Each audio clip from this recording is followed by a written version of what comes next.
Hey, it's me, Andrzej. There are some perks to having an office in such a Polish motorcycle hub, because sometimes there are secrets.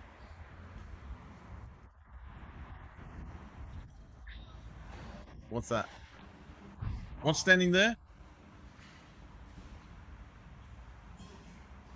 Who already knows what's standing there? Something I'll only get to write in a week. But actually, I just wrote it a moment ago. The first tests are just a week away. On the 8th. The Harley FXD 114. Will we fall in love with it? Or will we hate it? One thing's for sure, it'll be interesting.